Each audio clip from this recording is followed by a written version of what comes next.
മാത്രമല്ല ദേവസ്വം ബോർഡ് മെമ്പർമാരെന്ന് പറയുന്നത് political appointment ആണ്, അല്ലേ? CPM-ന്റെ പത്മകുമാർ മുൻ MLA ആയിരുന്ന ആളാ CPM-ന്റെ, ഇപ്പോഴും ജില്ലാ കമ്മിറ്റി അംഗമാണ്. അത് പൊളിറ്റിക്കൽ അപ്പോയിന്റ്മെന്റ് ആണ്. അതായത് CPM വെച്ചേക്കുന്ന ആളുകളാണ്. CPM വെച്ചേക്കുന്ന ആളുകൾ അവിടെ ചെയ്തത് കടകംപള്ളി സുരേന്ദ്രൻ അറിയില്ലായിരുന്നു എന്ന് പറയാൻ ആരെങ്കിലും വിശ്വസിക്കുക? അപ്പൊ അദ്ദേഹത്തിന് അറിയാമായിരുന്നു. ഈ ഉണ്ണികൃഷ്ണൻ പോറ്റി അവരുടെ അടുത്തേക്ക് പറഞ്ഞു വിട്ടത് അദ്ദേഹമാണ് പറഞ്ഞു വിട്ടത്. അതിന്റെ തെളിവുകളൊക്കെ ഞാൻ ഹാജരായിക്കോളാം. ഒരു കോടീശ്വരൻ, അതായത് വിൽഫുൾ പർച്ചേസറിന് കൊടുത്തു എന്ന് കോടതിയാണ് പറഞ്ഞത്. എന്നുവെച്ചാൽ ഇത് മേടിക്കുന്നത് ഒരു കോടീശ്വരനല്ലേ മേടിക്കാൻ പറ്റുള്ളൂ, പാവപ്പെട്ടവന് മേടിക്കാൻ പറ്റില്ലല്ലോ. അപ്പൊ അത് ആർക്കാണ് കൊടുത്തത് എന്ന് അദ്ദേഹം വ്യക്തമാക്കണമെന്നാണ് ഞാൻ പറഞ്ഞത്. അത് അന്നത്തെ ദേവസ്വം മന്ത്രിയാണ്. പിന്നീട് കോടതി പറഞ്ഞിട്ടുണ്ടല്ലോ അന്നത്തെ ആളുകൾക്ക് എല്ലാം അറിയാമായിരുന്നു ഇങ്ങനെ ഒരു കച്ചവടം നടന്നത്. എന്നിട്ട് അതിനു പകരം ഒരു വ്യാജ ദ്വാരപാലക ശില്പം ഉണ്ടാക്കി അതാണ് ചെന്നൈയിലേക്ക് കൊടുത്തുവിട്ടത്. ഒറിജിനൽ വിറ്റെന്നാണ് പറഞ്ഞിരിക്കുന്നത്, കോടതിയാണ് പറഞ്ഞിരിക്കുന്നത്. അത് ആർക്കാണ് വിറ്റതെന്നേ ഞാൻ അദ്ദേഹത്തോട് ചോദിച്ചുള്ളൂ. അദ്ദേഹം അറിയണ്ടേ? അദ്ദേഹം അന്നത്തെ ദേവസ്വം മന്ത്രിയല്ലേ. വിശ്വാസികളെ വേദനിപ്പിച്ച അയ്യപ്പന്റെ സ്വർണം കവർന്നെടുത്ത് ജയിലിൽ കിടക്കുന്ന പത്മകുമാറിന്റെ തോളി കഴിഞ്ഞിട്ടുണ്ട് രാജീവപ്രാൻ നിൽക്കുന്നത്. അപ്പൊ അയ്യപ്പന്റെ സ്വർണം കവർന്നതല്ല വിശ്വാസികളെ വേദനിപ്പിച്ചത്. അവർക്കെതിരെ നടപടിയെടുത്തിട്ടില്ല. ഗോവിന്ദന്മാരുടെ നടപടിയെടുക്കില്ലെന്നാണ്. വിശ്വാസികൾ വേദനിച്ചത് അയ്യപ്പന്റെ സ്വർണം കവർന്നെടുത്തതിലാണ്. ആ സ്വർണം കവർന്നെടുത്ത ഈ ആളുകളെ CPM സംരക്ഷിക്കുകയാണ്. കാരണം അവർ വേറെ നേതാക്കന്മാരുടെ പേര് പറയാതിരിക്കാൻ വേണ്ടിയിട്ട്. അതാണ്. ഇല്ല നടപടിയെടുത്താൽ അവർ പാർട്ടിയിൽ നിന്ന് പുറത്തു പോയാൽ അവർ വേറെ നേതാക്കന്മാരുടെ പേര് പറയും എന്നുള്ള പേടിയാണ്. സ്വർണം കട്ടത് CPM മുഖ്യമന്ത്രിയുടെ വിശ്വസ്തരായ രണ്ടാളുകൾ അവിടെ ദേവസ്വം ബോർഡ് പ്രസിഡന്റുമാരായിരിക്കുമ്പോഴാണ്. ഒരാള് ആദ്യം കമ്മീഷണറായിരുന്നു, പിന്നെ പ്രസിഡന്റാക്കി. പിന്നെ CPM MLA അവിടെ പ്രസിഡന്റായിരിക്കുമ്പോഴാണ് അയ്യപ്പന്റെ സ്വർണം കവർന്നെടുത്തത്. നമസ്കാരം.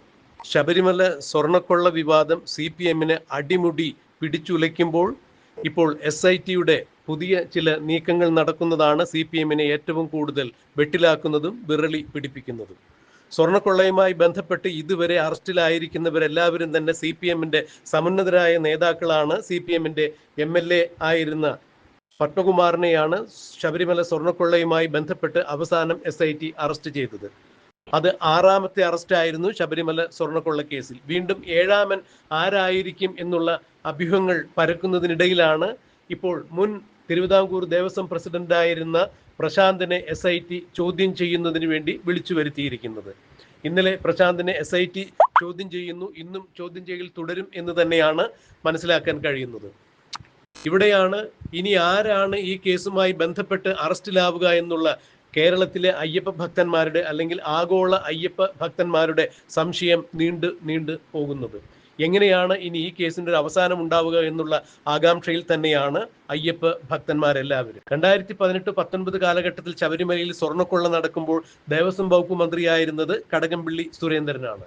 കടകംപള്ളി സുരേന്ദ്രനാണ് ദേവസ്വം വകുപ്പിൽ നടന്നിരിക്കുന്ന ഇത്തരം സ്വർണ്ണക്കൊള്ളയുടെ ചുക്കാൻ പിടിച്ചിരിക്കുന്നത്. അഥവാ കടകംപള്ളി സുരേന്ദ്രൻ അറിയാതെ ഇത്തരം ഒരു കാര്യങ്ങളും ശബരിമലയിൽ നടക്കില്ല എന്നാണ് പ്രതിപക്ഷ നേതാവ് VD സതീശൻ തുറന്നടിച്ചത്. ഇതിനെതിരെ കടകംപള്ളി സുരേന്ദ്രൻ പ്രതിപക്ഷ നേതാവിനെതിരെ മാനനഷ്ട കേസ് കൊടുത്തിരിക്കുന്നു. ആദ്യം 2 കോടി രൂപയ്ക്കാണ് പ്രതിപക്ഷ നേതാവ് VD സതീശനെതിരെ കടകംപള്ളി സുരേന്ദ്രൻ മാനനഷ്ട കേസ് കൊടുക്കും എന്ന് പറഞ്ഞിരുന്നത്. പിന്നീട് അത് കോടതിയിലേക്ക് എത്തിയപ്പോൾ 10 ലക്ഷമാക്കി ചുരുക്കുകയായിരുന്നു. കടകംപള്ളി സുരേന്ദ്രന്റെ മാനം കുറഞ്ഞ നാളുകൾ കൊണ്ട് 10 ലക്ഷത്തിലേക്ക് വിലയിടിവ് വന്നതായി തന്നെയാണ് VD സതീശൻ ഇതേക്കുറിച്ച് മാധ്യമങ്ങൾ ചോദിച്ചപ്പോൾ പ്രതികരിച്ചത്.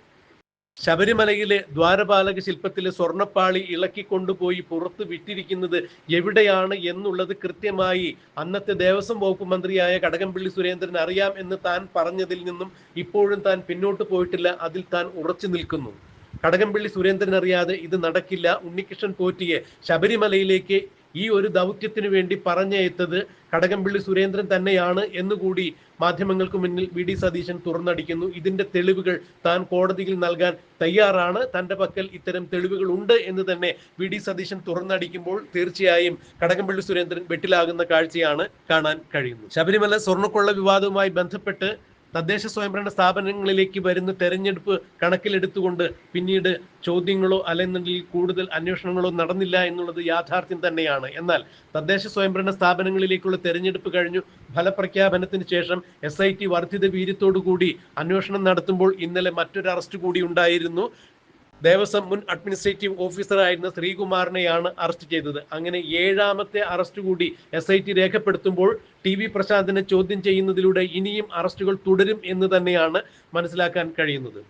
ശബരിമലയിലെ സ്വർണ്ണക്കൊള്ള കേസുമായി ബന്ധപ്പെട്ട് SIT രജിസ്റ്റർ ചെയ്തിരിക്കുന്ന 2 കേസിലും ഉണ്ണികൃഷ്ണൻ പോറ്റി തന്നെയാണ് 1ാം പ്രതി. ആ കേസിൽ വീണ്ടും രണ്ടാമതൊരു അറസ്റ്റ് നടന്നത് മുരാരി ബാബു എന്ന മുൻ ദേവസ്വം എക്സിക്യൂട്ടീവ് ഓഫീസറെയാണ്. മുൻ ദേവസ്വം എക്സിക്യൂട്ടീവ് ഓഫീസറായിരുന്ന മുരാരി ബാബുവിനെ ചോദ്യം ചെയ്തതിൽ നിന്നാണ് ഇപ്പോൾ മുൻ ദേവസ്വം പ്രസിഡന്റായ TV പ്രശാന്തനിലേക്ക് SIT എത്തിച്ചേർന്നിരിക്കുന്നത് എന്നുള്ളത് ഏറെ കൗതുകകരം തന്നെയാണ്, ഉദ്വേഗജനകം തന്നെയാണ്. പ്രശാന്തിനെ കൃത്യമായി SIT ചോദ്യം ചെയ്തു കഴിയുകയാണെങ്കിൽ തീർച്ചയായും കടകംപള്ളി സുരേന്ദ്രനിലേക്ക് എത്തുവാനുള്ള എല്ലാ സാധ്യതകളും ഉണ്ട് തന്നെയാണ് മനസ്സിലാക്കാൻ കഴിയുന്നത്. ഇതിനിടയിലാണ് VD സതീശൻ മാധ്യമങ്ങളെ കണ്ടപ്പോൾ ചില നിർണായകമായ വെളിപ്പെടുത്തലുകൾ നടത്തുന്നത്.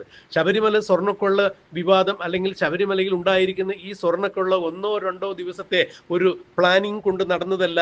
കടകംപള്ളി സുരേന്ദ്രൻ ദേവസ്വം വകുപ്പ് മന്ത്രിയായിരുന്ന സന്ദർഭത്തിൽ തിരുവിതാംകൂർ ദേവസ്വം ബോർഡിലെ CPM അനുഭാവികളായ ചിലരും കടകംപള്ളി സുരേന്ദ്രനും ഉണ്ണികൃഷ്ണൻ പോറ്റിയും അടങ്ങുന്ന ഒരു വൻ മാഫിയ സംഘം തന്നെയാണ് ഇതിന് പുറകിലുള്ളത്. ഇതിന് മറ്റ് സംഘങ്ങളുടെ സഹായവും ഇവർ തേടിയിട്ടുണ്ട് എന്ന് തന്നെയാണ് മനസ്സിലാക്കാൻ കഴിയുന്നത്. കഴിഞ്ഞ ദിവസം രമേശ് ചെന്നിത്തല ചില വെളിപ്പെടുത്തലുകൾ നടത്തുകയുണ്ടായി. വിദേശ വ്യവസായി ശബരിമല സ്വർണ്ണക്കൊള്ള വിവാദവുമായി ബന്ധപ്പെട്ട് തനിക്ക് നിർണായകമായ തെളിവുകൾ നൽകിയിട്ടുണ്ടായിരുന്നു. ആ തെളിവുകൾ SITക്ക് മുമ്പിൽ രമേശ് ചെന്നിത്തല കൊടുക്കുകയും ചെയ്തിരുന്നു. വിദേശ വ്യവസായിയായ തന്റെ ഒരു സുഹൃത്ത് തന്നോട് പറഞ്ഞത് ശബരിമല സ്വർണ്ണക്കൊള്ളയുമായി ബന്ധപ്പെട്ട് ദ്വാരപാലക ശില്പങ്ങളിലെ ആ സ്വർണ്ണപ്പാളി വിദേശത്ത് ഏതാണ്ട് 500 കോടി രൂപയ്ക്കും 1000 കോടി രൂപയ്ക്കും ഇടയിലുള്ളൊരു തുകയ്ക്ക് വിറ്റുപോയിരിക്കുന്നു എന്നുള്ളത് തന്നെയാണ്. അതിന്റെ കൃത്യമായ തെളിവുകൾ തന്റെ സുഹൃത്തായ വിദേശ വ്യവസായിക്ക് അറിയാം. വേണ്ടി വന്നാൽ അത് ആവശ്യമാണ് എന്ന് കണ്ടു കഴിഞ്ഞാൽ വിദേശ വ്യവസായി SITക്ക് മുന്നിൽ അത്തരം കാര്യങ്ങൾ തെളിവ് നൽകും എന്ന് തന്നെയാണ് രമേശ് ചെന്നിത്തല വ്യക്തമാക്കിയത്. SIT വിദേശ വ്യവസായിയെ ചോദ്യം ചെയ്യുന്നു എന്നുള്ള വാർത്തകളൊക്കെ തന്നെയാണ് ഇപ്പോൾ പുറത്തു വരുന്നത്. അതെന്ത് തന്നെയായാലും VD സതീശൻ പറയുന്നതും ഇത് തന്നെയാണ്. ശബരിമലയിൽ നിന്നും കടത്തിക്കൊണ്ടുപോയിരിക്കുന്ന സ്വർണ്ണപ്പാളികൾ, ദ്വാരപാലക ശില്പങ്ങളിലെ സ്വർണ്ണപ്പാളികൾ കടകംപള്ളി സുരേന്ദ്രൻ അറിയാതെ പുറത്തു പോകില്ല. കടകംപള്ളി സുരേന്ദ്രൻ ഇത് കൃത്യമായി തന്നെ അറിയാം എന്ന് തന്നെയാണ് VD സതീശൻ വ്യക്തമാക്കിയത്. എന്നാൽ തെളിവുകൾ ഉണ്ടെങ്കിൽ അത് കോടതിയിൽ ഹാജരാക്കാൻ വേണ്ടി VD സതീശനെ കടകംപള്ളി സുരേന്ദ്രൻ വെല്ലുവിളിച്ചല്ലോ എന്ന മാധ്യമങ്ങൾ VD സതീശന്റെ ശ്രദ്ധയിൽപ്പെടുത്തിയപ്പോൾ കോടതിയിൽ ഒരു തെളിവ് ഹാജരാക്കും എന്ന് പറയുന്നയാളെ എന്തിനാണ് വെല്ലുവിളിക്കുന്നത്? കോടതിയിലല്ലേ ഹാജരാക്കേണ്ടത്? കോടതിയിൽ ഹാജരാക്കിക്കൊള്ളാം. അതിനെന്തിനാണ് കടകംപള്ളി സുരേന്ദ്രൻ ഇത്രത്തോളം അസ്വസ്ഥനാകുന്നത്, അസഹിഷ്ണുത കാണിക്കുന്നത് എന്ന് തന്നെയാണ് VD സതീശൻ ചോദിച്ചത്. ഇവിടെയാണ് കൃത്യമായ ചില കരുനീക്കങ്ങൾ നടക്കുന്നതായി മനസ്സിലാക്കാൻ കഴിയുന്നത്. വിദേശ മാർക്കറ്റിൽ അന്താരാഷ്ട്ര വിഗ്രഹ കൊള്ളക്കാർക്ക് അല്ലെങ്കിൽ വിഗ്രഹ മാഫിയയ്ക്ക് ശബരിമല സ്വർണ്ണ പാളികൾ, അതായത് ദ്വാരപാലക ശില്പത്തിലെ സ്വർണ്ണപ്പാളികൾ വിറ്റു. അതിന് ഏതാണ്ട് 500 കോടി രൂപ മുതൽ 1000 കോടി വരെ വില കിട്ടിയിരിക്കുന്നു എന്ന് രമേശ് ചെന്നിത്തലയോട് ഒരു വിദേശ വ്യവസായി വെളിപ്പെടുത്തിയ സാഹചര്യത്തിൽ നേരത്തെ തന്നെ VD സതീശൻ വ്യക്തമാക്കിയിട്ടുണ്ടായിരുന്നു. ശബരിമലയിലെ ദ്വാരപാലക ശില്പങ്ങളിലെ സ്വർണ്ണപ്പാളി പുറമേ തന്നെയാണ് വിറ്റിരിക്കുന്നത്. സാധാരണക്കാർക്ക് അത് വാങ്ങിക്കാൻ സാധിക്കില്ല, കോടീശ്വരന്മാർക്ക് തന്നെയാണ് വാങ്ങിക്കാൻ കഴിയുക. എന്നാൽ ഇത് ശബരിമലയിൽ നിന്നും കടത്തിക്കൊണ്ടുപോകുന്നതിന് 2018-19 കാലഘട്ടത്തിൽ ദേവസ്വം വകുപ്പ് മന്ത്രിയായിരുന്ന കടകംപള്ളി സുരേന്ദ്രൻ അറിയാതിരിക്കാൻ യാതൊരു സാധ്യതയുമില്ല. CPMന്റെ പൊളിറ്റിക്കൽ അപ്പോയിന്റ്മെന്റ് ആയിരുന്ന പത്മകുമാർ, അതായത് SIT അറസ്റ്റ് ചെയ്തിരിക്കുന്ന പത്മകുമാർ ദേവസ്വം വകുപ്പിലെ തിരുവിതാംകൂർ ദേവസ്വത്തിന്റെ പ്രസിഡന്റ് ആയിരിക്കുന്ന സാഹചര്യത്തിലാണ് ഇത് സംഭവിച്ചിരിക്കുന്നത്. CPMന്റെ പൊളിറ്റിക്കൽ അപ്പോയിന്റ്മെന്റ് ആയ തിരുവിതാംകൂർ ദേവസ്വം പ്രസിഡന്റ് ഈ കാര്യങ്ങളെല്ലാം ദേവസ്വം വകുപ്പ് മന്ത്രിയെ അറിയിക്കും. അല്ല എന്നുണ്ടെങ്കിൽ ഇത്തരം കാര്യങ്ങൾ നടക്കുന്നതിന് CPMന്റെ തലമൂത്ത നേതാക്കൾ അറിയാതെ നടക്കില്ല. അതുകൊണ്ട് തന്നെ ദേവസ്വം വകുപ്പ് മന്ത്രിയായിരുന്ന കടകംപള്ളി സുരേന്ദ്രൻ ഇതിന്റെ എല്ലാ കാര്യങ്ങളും അറിയാം. അതിന്റെ തെളിവുകൾ തന്റെ കൈവശമുണ്ട്. ഏതെങ്കിലും കാരണവശാൽ ആർക്കെങ്കിലും സംശയമുണ്ടെങ്കിൽ ഇത് താൻ കോടതിയിൽ കൊടുക്കുക തന്നെ ചെയ്യും. തെളിവുകൾ തന്റെ കയ്യിലുണ്ട് എന്ന് VD സതീശൻ ഉറച്ച സ്വരത്തിൽ പ്രഖ്യാപിക്കുമ്പോൾ, അടിവരയിട്ട് പറയുമ്പോൾ തീർച്ചയായും കടകംപള്ളി സുരേന്ദ്രന് എതിരെ തക്കതായ തെളിവുകൾ VD സതീശന്റെ കൈവശമുണ്ട് സ്വർണ്ണക്കൊള്ളയുമായി ബന്ധപ്പെട്ട് എന്ന് വേണം മനസ്സിലാക്കാൻ. അതെന്ത് തന്നെയായാലും പ്രശാന്തിനെ ചോദ്യം ചെയ്യലിന് ശേഷം അറസ്റ്റ് ചെയ്യുമോ അഥവാ പ്രശാന്തനെ ചോദ്യം ചെയ്യുന്നതിലൂടെ SITക്ക് നിർണായകമായ വിവരങ്ങൾ ലഭ്യമാകുമോ, ഇനിയും 8ാമത്തെ അറസ്റ്റായി കടകംപള്ളിയിലേക്ക് SIT കടന്നു ചെല്ലുമോ എന്നുള്ളതെല്ലാം നമുക്ക് കണ്ടറിയാം. എന്തായാലും സ്വർണ്ണക്കൊള്ള വിവാദവുമായി ബന്ധപ്പെട്ട് VD സതീശൻ മാധ്യമങ്ങൾക്ക് മുന്നിൽ കടകംപള്ളി സുരേന്ദ്രനെതിരെ നടത്തിയ പരാമർശങ്ങളുടെ പ്രസക്ത ഭാഗങ്ങൾ നമുക്കൊന്ന് കേൾക്കാം. അയാൾ വെല്ലുവിളിക്കുന്നതിന് ഞാൻ കോടതിയിൽ ഹാജരാക്കാൻ, എനിക്കെതിരായി കേസ് കൊടുത്ത് ഞാൻ കോടതിയിൽ ഹാജരാക്കുമല്ലോ. ഇനി വെല്ലുവിളിക്കുന്നത് കോടതിയിൽ ഹാജരാക്കാൻ പറഞ്ഞ ആരെങ്കിലും വെല്ലുവിളിക്കോ? അത് ഞാൻ ഹാജരാക്കിക്കോളാം. അതുകൊണ്ടാണ് ഞാൻ നോട്ടീസ് അയച്ചപ്പോൾ മറുപടി കൊടുത്തത്. അദ്ദേഹം 2 കോടി രൂപയുടെ നഷ്ടപരിഹാരം, മാനനഷ്ടം ഉണ്ടായെന്ന് പറഞ്ഞിട്ടാണ് എനിക്ക് നോട്ടീസ് അയച്ചത്. കേസ് കൊടുത്തപ്പോൾ 2 കോടി രൂപയുടെ മാനം എങ്ങനെയാണ് 10 ലക്ഷമായിട്ട് കുറഞ്ഞത്? എങ്ങനെ കുറഞ്ഞത് 10 ലക്ഷം? കോടതിയിൽ കേസ് നടക്കുമ്പോഴല്ലേ അത് അപ്പോഴല്ലേ നടത്തുന്നത്? തെളിവ് തുടങ്ങിയില്ലല്ലോ അവിടെ. അദ്ദേഹം ഇഞ്ചക്ഷൻ കൊടുത്തിരിക്കുന്ന മാത്രമല്ലേ വാദം തുടങ്ങിയിട്ടുള്ളൂ, അവിടെ തുടങ്ങിയിട്ടുള്ളൂ. ഞാൻ തെളിവ് ഹാജരാക്കിക്കൊള്ളാന്ന് ഞാൻ മറുപടിയിലും പറഞ്ഞിട്ടുണ്ട്. ഞാൻ അതിൽ അദ്ദേഹത്തെക്കുറിച്ച് പറഞ്ഞതിൽ ഉറച്ചു നിൽക്കും. ഞാൻ എന്താ അദ്ദേഹത്തെക്കുറിച്ച് പറഞ്ഞത്? കോടതിയാണ് പറഞ്ഞത് ഈ ദ്വാരപാലക ശില്പം ഒരു കോടീശ്വരൻ, അതായത് വിൽഫുൾ പർച്ചേസറിന് കൊടുത്തു എന്ന് കോടതിയാണ് പറഞ്ഞത്. എന്നുവെച്ചാൽ ഇത് മേടിക്കുന്നത് ഒരു കോടീശ്വരനല്ലേ മേടിക്കാൻ പറ്റുള്ളൂ, പാവപ്പെട്ടവന് മേടിക്കാൻ പറ്റില്ലല്ലോ.